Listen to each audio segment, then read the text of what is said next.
On trade and global supply chain, despite the hype surrounding decoupling and de-risking, and despite COVID, China-U.S. trading goods hit record highs in 2022, reaching $690 billion US.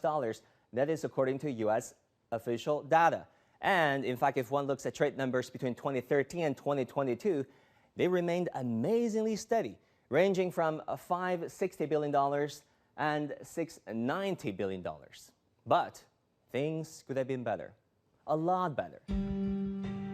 According to the Peterson Institute for International Economics, ending the trade war with China would reduce America's CPI by 1.3 percentage points. The National Retail Federation also calculated that additional tariffs imposed on Chinese goods since 2018 have cost U.S. importers some $136 billion and U.S. consumers $1,200 per household a year. Moreover, according to the Tax Foundation, tariffs have cost Americans $80 billion, reduced GDP by 0.22%, and eliminated 173,000 full-time jobs since 2018.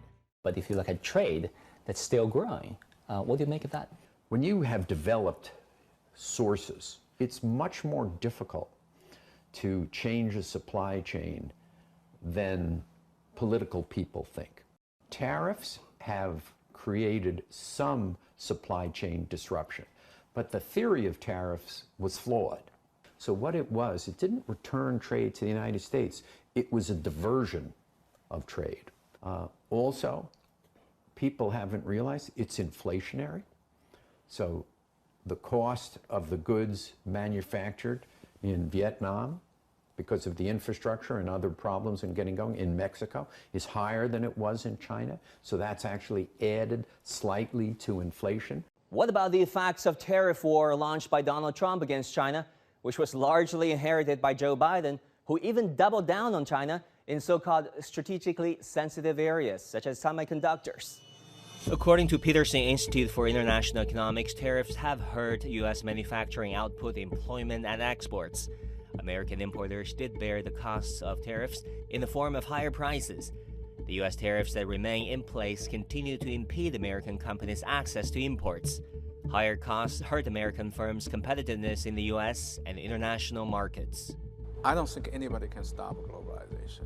Many people can try to slow it down, but at the end, the globalization is going to move forward. Because the anti-globalization, the cost will be too high. Politicizing the economy hurts not just the United States. The IMF's forecast is for global growth to slow from 3.5% in 2022 to 3% in 2023 and 2.9% in 2024, well below the average of 3.8% between the year 2000 and 2019, a period before a high-profile China-U.S. economic confrontation. In the era of nearshoring and friendshoring, more companies and indeed more countries increasingly find themselves having to navigate through these geopolitical complexities.